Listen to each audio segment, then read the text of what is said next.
The new wife of my father drove him to after my mother's passing, and then she started fighting me for the rights to my family home, taking the case to court. I never thought I'd end up here, taking care of my father after a tragedy that rocked us both to the core. My mother was gone, just like that. One day she was telling me to stop calling her so often. The next, her phone was just disconnected. I felt this strange pang that something was wrong before I even got the call. When it finally came, I'd been right. It was the hospital. My mother had passed unexpectedly, and my whole life, my father's too, unraveled. For most of my life, my father had been the unshakable rock in our family. Even when he wasn't physically there, when he was grinding away, working long hours at the factory to keep a roof over our heads, there was this silent promise that he was always just a phone call away. But as life does, it flipped on him too. My dad lost his job, and with it, his sense of purpose. He went from a man who clocked in every day to a shadow of himself. After Mom died, he just sank. The house they'd shared was lost not long after. A foreclosure notice hit him in the mail within months. I remember the day I went to visit him at that house before it was taken away. He was sitting on the living room floor, surrounded by boxes of my mother's things. There was this faded look in his eyes, as if the world had taken on a hazy, muted color. He looked older than I'd ever seen him, his skin thin and ashen, shoulders drooped under the weight of his grief. It hurt to see him like that, and it hurt even more when I realized he was too ashamed to ask for my help. Over the weeks that followed, I was constantly checking up on him. He was reluctant, at first, but I started doing what I could. At first, I'd buy groceries or quietly pay bills I knew he couldn't handle anymore. He'd never say thank you directly. He'd just nod or squeeze my shoulder in that way only dads do, with a mix of pride and surrender. But I knew he needed more than just groceries or the occasional check. He needed security, a home where he could grieve and find a way forward. So, I did the only thing I could think of. I started looking for a house. A simple one-story home, something quiet, with a small yard where he could tinker around if he wanted to. I remember the day I finally found it. A modest, single-story home on a quiet street with a few friendly neighbors and a big oak tree out front. I pictured my dad sitting on a small porch in the mornings, drinking his coffee. The house felt right, almost as if my mother would have approved of it. When I told him, he looked at me with wide eyes, almost like a kid, lost between disbelief and relief. He tried to argue at first, saying he couldn't let me do something so big for him. "You need to be looking out for yourself, not worrying about an old man," he'd said, staring at the ground like the words weighed more than he could handle. But I was relentless. I told him it wasn't charity, it was family. Besides, I argued, it was just a house. He'd done far more for me all my life, providing when things were tough. He finally caved after I'd thrown that in. I think deep down, he knew that I wanted to do this as much as he needed it. Moving day came fast. We boxed up what was left of his belongings, most of which had belonged to Mom. It was strange to pack up the memories they'd shared, folding away their life together into boxes and bags. It felt too final, and yet there was a quiet acceptance, too. We were moving forward, even if every step felt a bit like pulling on old scars. When we arrived at the new house, my father's face softened in a way I hadn't seen in months. He wandered from room to room in awe, touching the walls and looking out the windows as if he couldn't believe it was real. I left him to explore on his own for a while, watching from the doorway as he went through each room with careful steps. In those first few weeks, he kept himself busy. He'd rearranged the furniture a dozen times, each day coming up with a new, better idea of where the couch or the table should go. I knew it was his way of keeping his mind occupied, of filling the empty space left by my mom. But then, the loneliness would hit him hard, and there were days he couldn't get out of bed. I'd get calls from him late at night, saying he just needed to talk. It was never about anything specific. Sometimes he'd talk about the past, stories I'd heard 1,000 times but let him retell as if they were brand new. Other times, he'd just sit there silently on the line. I could hear his breathing, shaky and uneven. It killed me that I couldn't do more, that I couldn't be there every second to pull him through. After a while, I started noticing small things around the house. The curtains my mom had sewn by hand hung by the windows, Familiar mugs from their kitchen sat in his cabinet. He was making this place his own, but in a way that kept her spirit alive. As painful as it was, I think he needed those pieces of her to settle in, to give this place the feel of a home. A few months later, things took a strange turn. I went to visit one afternoon, and he had this manic energy I hadn't seen in ages. He'd started gardening. Him, of all people. He'd never been one for hobbies outside work, but there he was, digging in the small patch of soil, talking about growing something fresh. I watched him plant flowers and vegetables, his hands trembling slightly, but his face lit up with focus. I knew it wasn't about gardening. It was about something to keep him going, a purpose he desperately needed. One night, he called me over, saying he needed to show me something. When I got there, he had a small box sitting on the table. He opened it to reveal an old, frayed journal I'd never seen before. It was my mother's. She'd kept it for years, apparently, writing about everything from her daily routines to her hopes and dreams. My father looked at me with tears in his eyes, telling me how he'd only found it after she'd passed.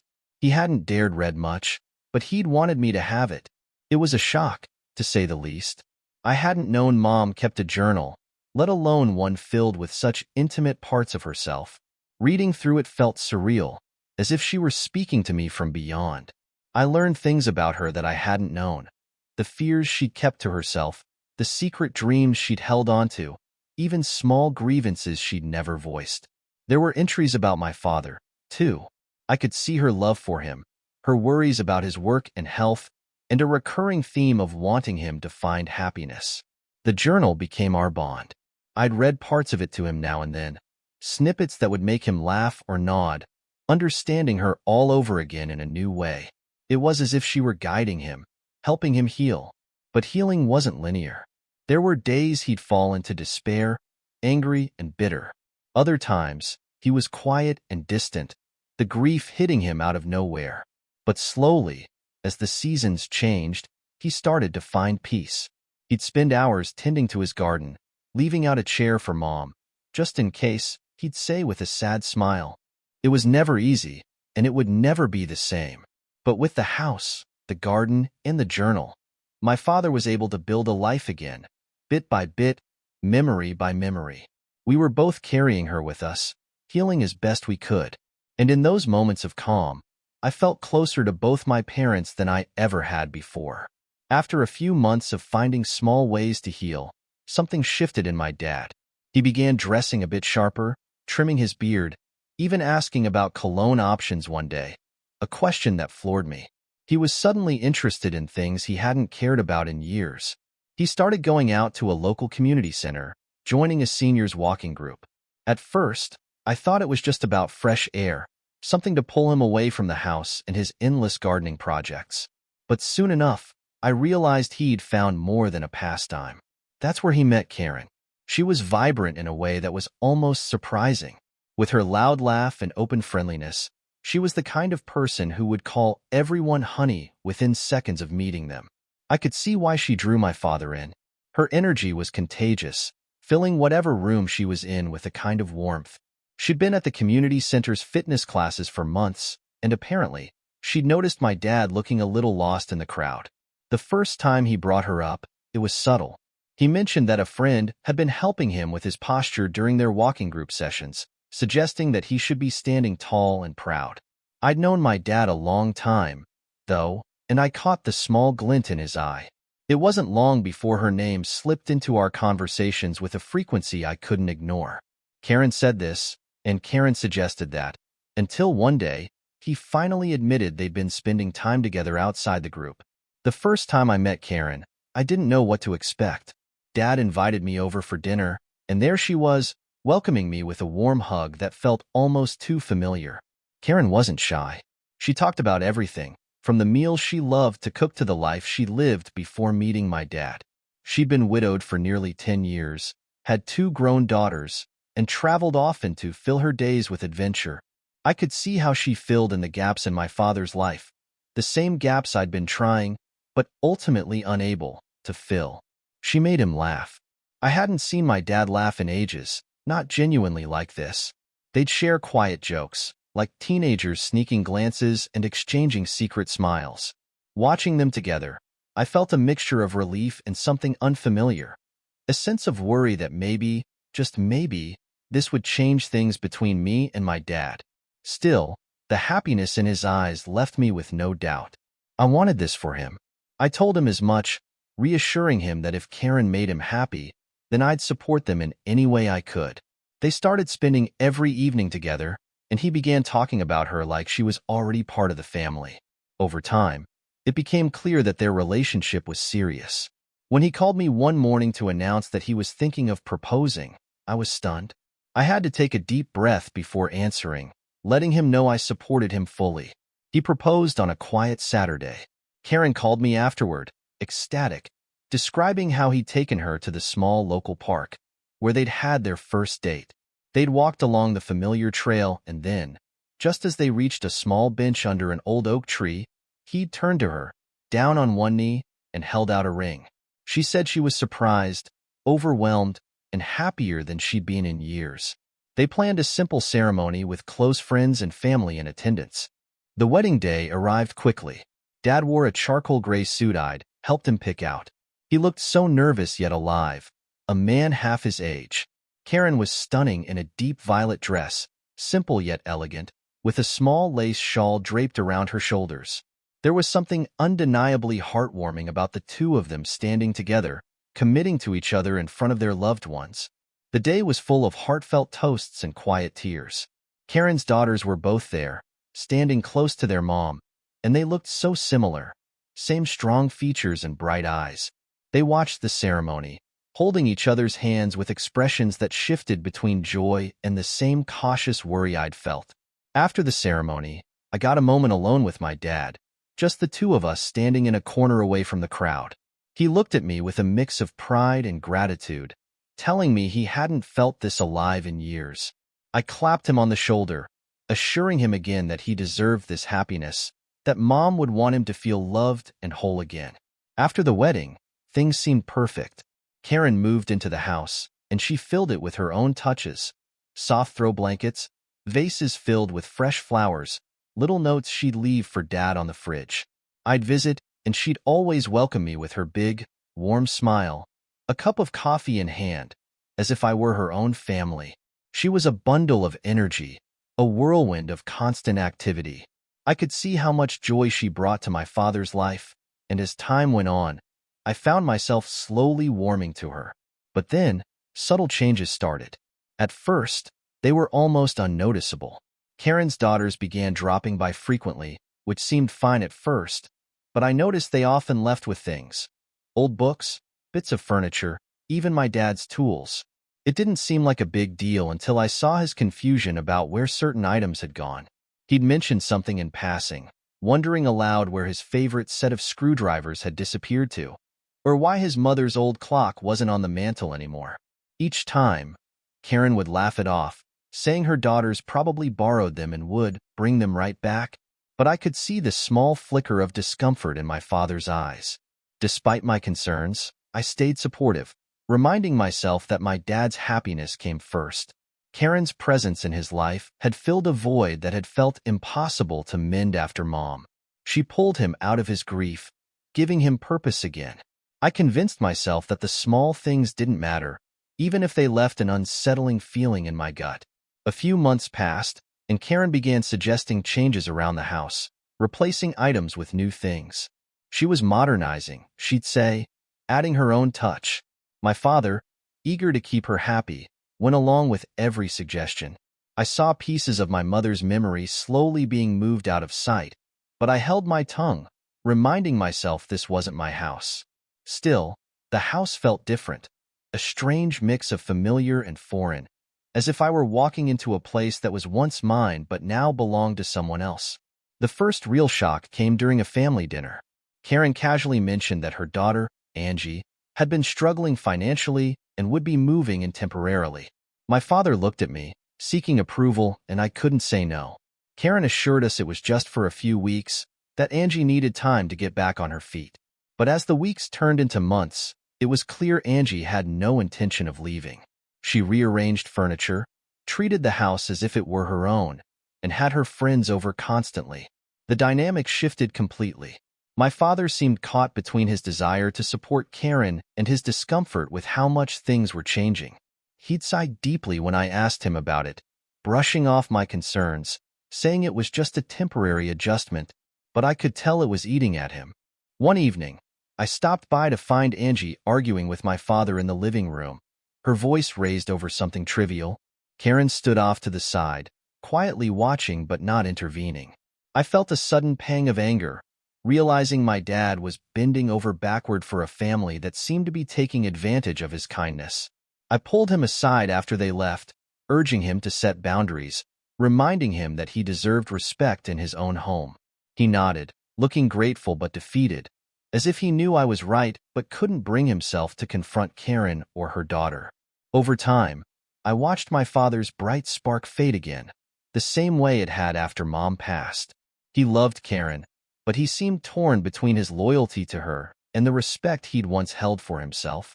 It was painful to witness, yet I kept my promise to support him, knowing that my presence was the only constant he could rely on.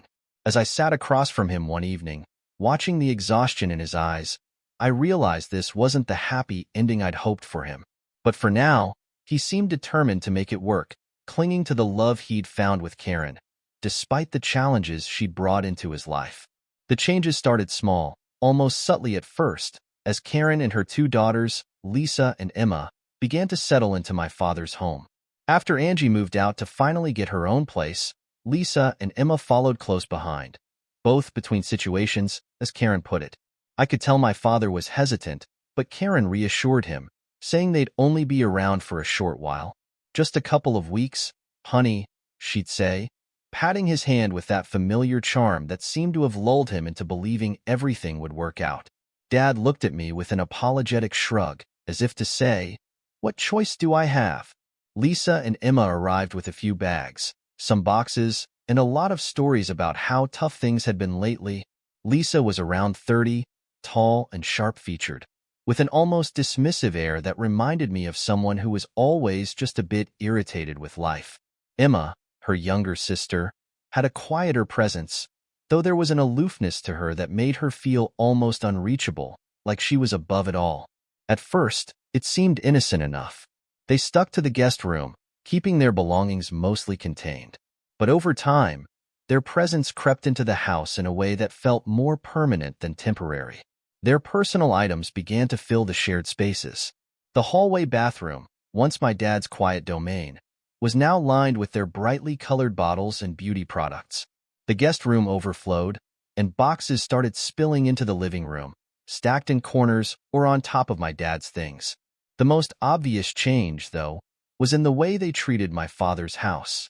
It started with small things. One day, I came over to find Lisa flipping through a stack of my father's old records, tossing some aside with a snide comment about how outdated his music taste was.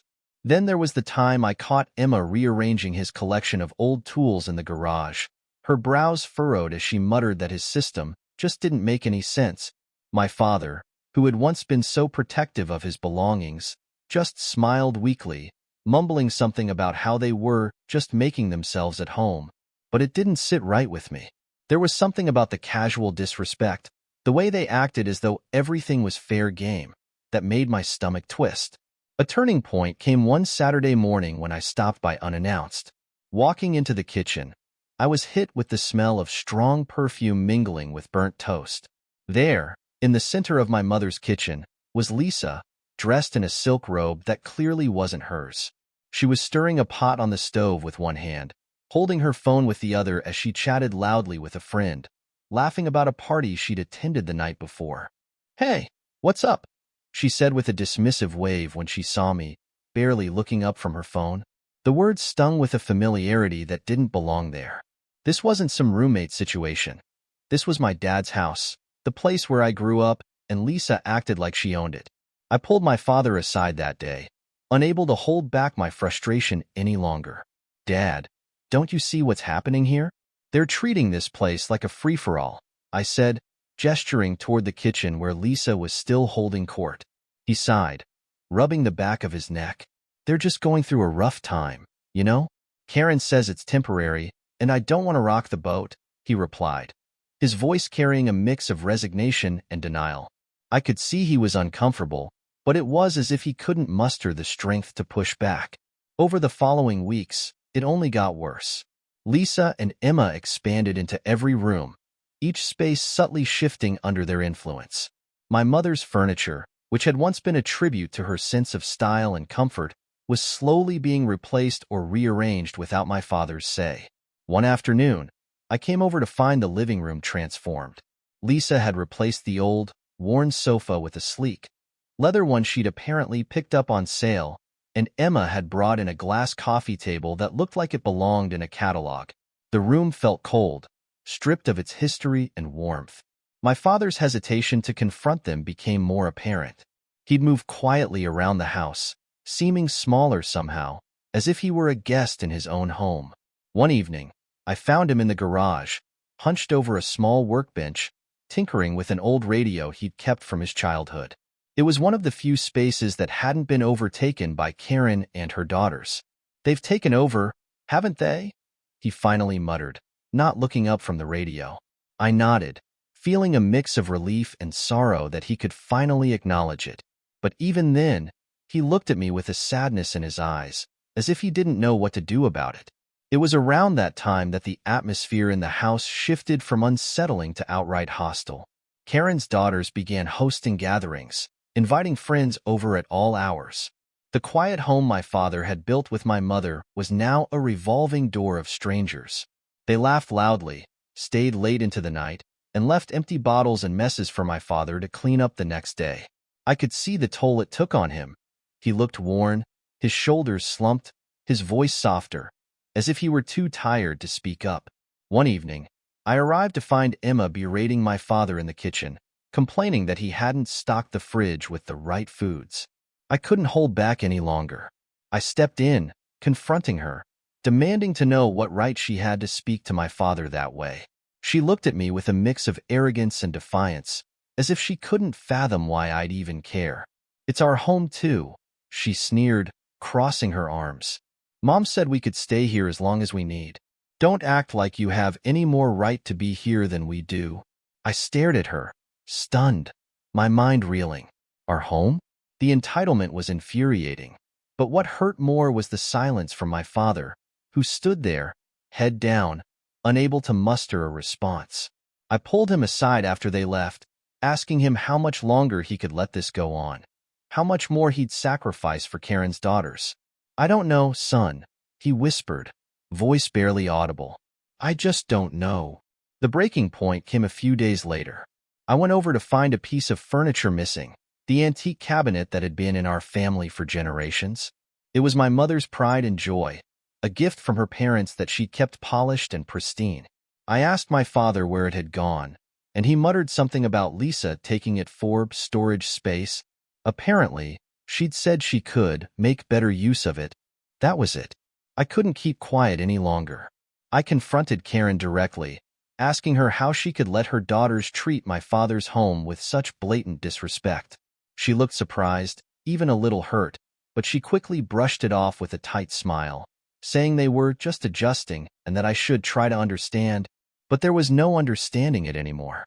This was my father's home, the place he'd built with my mother, and they were stripping it of everything that had once made it feel like ours. I thought back to my mother, her gentle ways and the quiet pride she took in her home, and felt a pang of anger that bordered on grief. She'd never have allowed this. My father was slipping into a life he hadn't chosen, driven by his love for Karen, but at the expense of everything he'd once held dear. Max had been my mother's dog, her companion in her final years. After she passed, he'd stayed by my father's side, a quiet reminder of her presence, almost as if a part of her spirit lived on in him. Max was a gentle, old Labrador with a thick, graying coat and a slow, calm way about him. He was as much a part of my father's life as his memories of my mom, a loyal friend who asked for nothing more than a place by his side and the occasional pat on the head. When Karen and her daughters moved in, Max had accepted them in his quiet way, observing the new additions to the house with a reserved dignity. But it was obvious they didn't feel the same about him. Almost immediately, Karen's daughters began complaining about him. Lisa was the first to make a comment. "Can't we do something about that dog? He smells," she'd said one evening as Max lay by my father's feet, his ears perking up at the sound of her voice, only to droop again when he sensed her irritation. My father frowned but didn't say much. He brushed it off, as if hoping the comment would pass.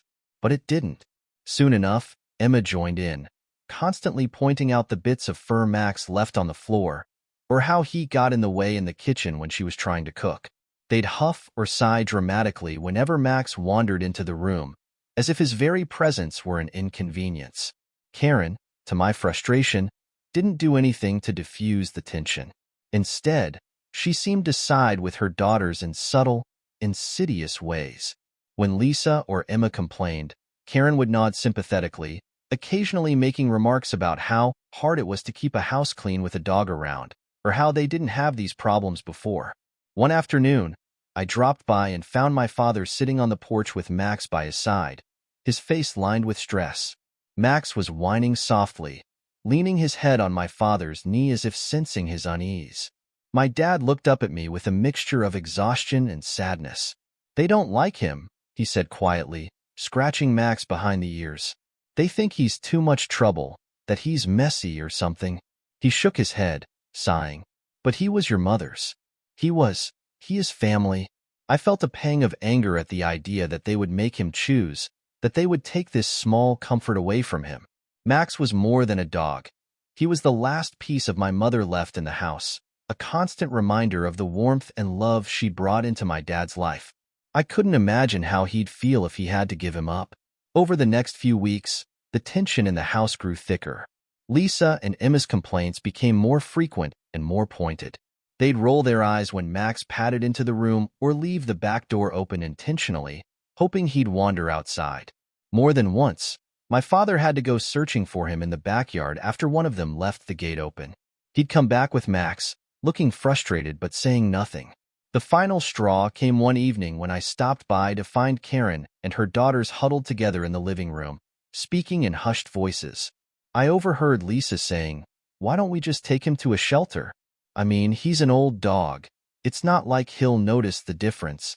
I couldn't believe my ears. I stormed into the room, interrupting their conversation. "You'd put him in a shelter?"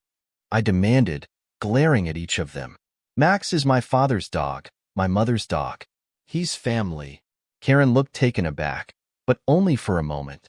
She quickly smoothed her expression into one of forced sympathy. "We were just discussing options," she said calmly, though her tone was laced with defensiveness. "The house is getting crowded, and Max is, well, he's old. He sheds everywhere, and it's becoming a lot for us to manage." My father entered the room just then, hearing the raised voices. He looked between us, clearly sensing the tension. Before I could say anything more, Lisa cut in, turning to him with a look of feigned compassion. "Dad, it's just, he's an old dog," she said, her tone annoyingly patronizing. "Maybe it's time to let him go, you know?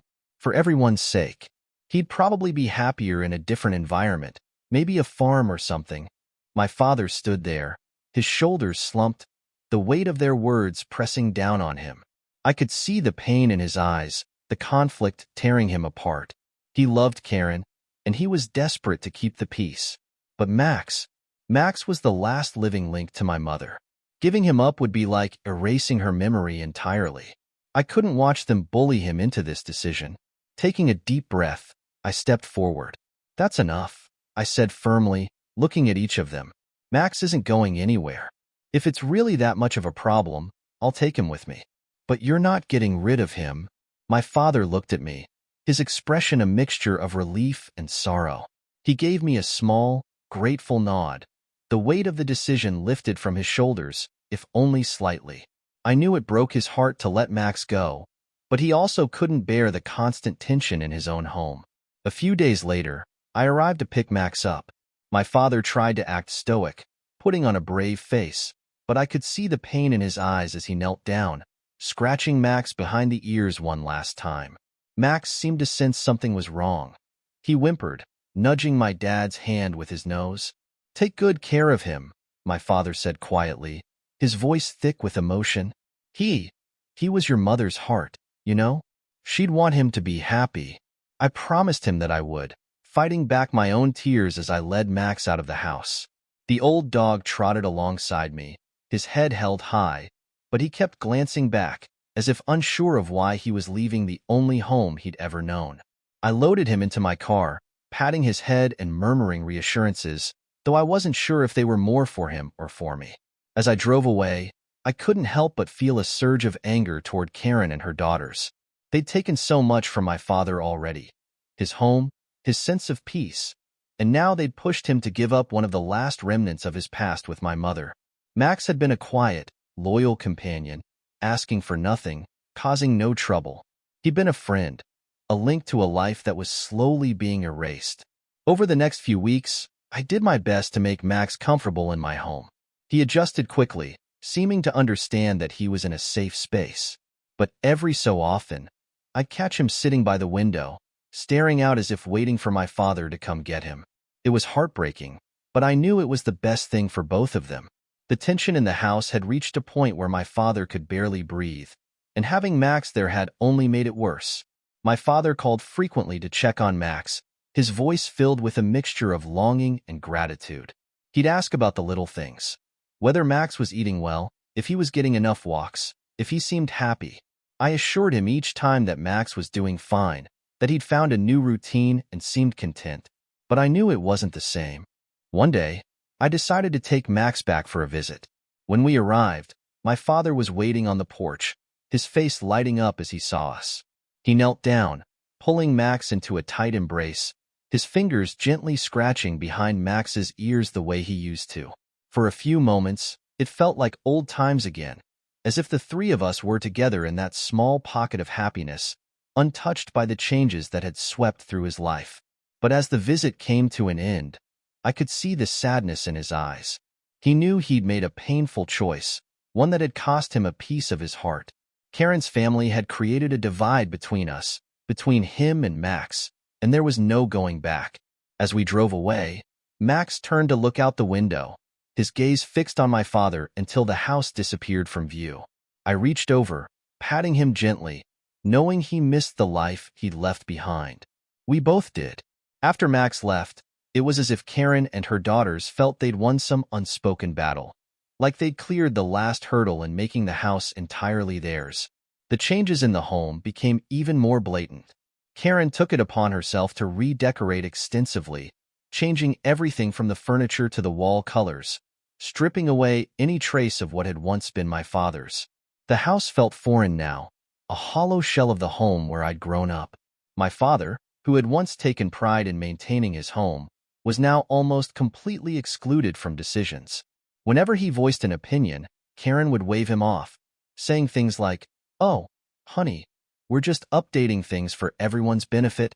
Her daughters were no better. They'd treat his preferences with outright disdain. I began to notice that my father seemed withdrawn, almost as if he were a stranger in his own home. He grew quieter, his once vibrant presence now subdued. It was around this time that my father's health began to decline. He'd always been a strong man, physically and emotionally, but the stress and turmoil seemed to wear him down. I started noticing subtle changes. His appetite waned, he was frequently tired, and his once cheerful demeanor had become resigned. Concerned, I encouraged him to see a doctor. Tests followed, and soon after, he was diagnosed with an aggressive illness. The news hit me hard, but I could see it took an even greater toll on him. He was hospitalized and then moved to hospice care, where he could receive round-the-clock attention. Karen's reaction to my father's illness was disturbingly detached. She visited him, of course, but it was clear her main concern was the house and her daughter's stability. Her focus seemed to shift to questions about what would happen to the home, how long he would remain in hospice, and what arrangements might be necessary. While my father lay in hospice, my visits became frequent, sitting by his side, comforting him, and talking about old memories. It was clear his mind was on the house, on my mother, and on everything he felt was slipping away. He'd often tell me, his voice weak but firm, "Take care of the house. It's all that's left of her. Make sure they don't take it away." I assured him that the house was safe, that I'd make sure it remained in our family as he'd wanted. Then, In a moment I dreaded, my father passed. I felt a mixture of grief and determination, knowing I had a duty to fulfill his wishes. Once the immediate arrangements were taken care of, I knew I had to confront Karen and her daughters about the house. When I broached the subject with Karen, sitting her down in the now unrecognizable living room, I was as clear and direct as possible. Now that my father's passed, I'll need to arrange rent payments from you if you're planning to stay, I said, bracing myself for her reaction. Karen stared at me, her face a mix of shock and outrage. Rent? We thought, well, your father promised we'd be taken care of, she replied, her voice shaking slightly. I took a deep breath and explained the facts. The house has always belonged to me. Legally, it was never in my father's name, which means that any promises he may have made can't be honored. If you want to stay, it will need to be under a rental agreement. Her daughters, who had been eavesdropping, burst into the room. Lisa's voice was sharp, filled with disbelief. Are you seriously telling us we'll have to pay to live in what's basically our home? After everything we've done to make this place livable, she demanded. Emma, equally indignant, chimed in. This is practically Mom's house now. She was his wife. How dare you act like she's some stranger? The entitlement in their voices was shocking, but I held firm. I reiterated that the house legally belonged to me, that my father had wanted it to remain in the family, and that I was simply upholding his wishes. The next day, Karen called me, her tone a blend of outrage and desperation. She demanded to know how I could betray my father's memory by kicking his family out. I reminded her, as patiently as I could, that she and her daughters were welcome to stay if they paid rent. She hung up on me, clearly furious. Not long after, I received a letter from Karen's lawyer. She was suing me, claiming that my father had verbally promised her the house and that she and her daughters had a right to live there indefinitely. She argued that she'd invested her time and care into the home and deserved compensation if she were to leave. The lawsuit was emotionally draining, but I was determined not to let Karen distort my father's wishes. The trial was drawn out, with Karen and her daughters making outrageous claims about how my father had intended the home to be theirs, citing vague statements and their so-called contributions to the household. During the court proceedings, Karen claimed that my father had assured her that she and her daughters would always have a roof over their heads. She painted herself as a supportive wife who had been there for my father in his final days, even going so far as to say she'd saved him from loneliness. Lisa and Emma testified as well, describing how they'd made the home livable and accusing me of neglecting my father's wishes. Their arguments were filled with dramatic flair, but ultimately, they had no legal ground to stand on. My lawyer presented the documentation showing that the house was legally mine, a decision my father had made years before Karen entered his life. The judge listened patiently to Karen's emotional pleas, but made it clear that without any legal claim or proof of ownership, she had no right to the house. The ruling was in my favor. The court declared that Karen and her daughters had no legal right to the property and would need to vacate. When the judge issued the decision, Karen looked stunned, her face drained of its usual confidence. Her daughters were equally shell-shocked, their once defiant expressions now replaced with disbelief. After the court ruling, I went to the house to discuss the arrangements for them to leave. Karen met me at the door, her face pale, her eyes cold. I can't believe you would do this to family, she spat, her words laced with bitterness. I stood firm, reminding her that my loyalty was to my father's memory and that I was doing what he would have wanted. As I walked through the house with them one last time, I saw traces of my parents' home beneath the clutter they'd added over the months. The walls, the floors, the small details that still held echoes of my mother's touch. It felt like reclaiming a part of my past that had been slowly slipping away. The day they moved out was chaotic. Lisa and Emma stomped around the house, packing with loud sighs and muttered complaints. Karen avoided me, her eyes fixed on the ground as she supervised the packing. When they finally left, the house was left in disarray, bits of trash and scattered belongings strewn across the rooms. They hadn't bothered to clean up, leaving the place in a state that seemed almost spiteful. After they'd gone, I stood alone in the empty house, the silence both eerie and comforting. Slowly, I began to clear out the remnants of their stay, scrubbing away the stains they'd left, putting the furniture back the way my mother had arranged it years ago. It was as if I were peeling back layers to reveal the home I'd known, restoring it to the way my parents would have wanted. For weeks, I worked on returning the house to its original state, erasing the traces of Karen's influence. It was difficult, but with each step, I felt closer to my parents, honoring their memory in the way they deserved. Friends and family helped me, each offering their own small contribution to restore the home. In the end, I was grateful to have reclaimed my family's legacy, to have protected the memory of my parents and the home they'd built together. The battle with Karen and her daughters had been painful, but it was worth it to ensure that the house would remain a sanctuary of my family's love, history, and resilience. Standing in the quiet of the house, I felt a deep sense of peace, knowing I'd honored my father's wishes and kept the promise I'd made to him in his final days. The house was mine again, but more than that, it was finally free from the shadows that had clouded it. I could almost feel my parents there with me, their presence woven into every corner, every memory, every piece of the home they'd left behind.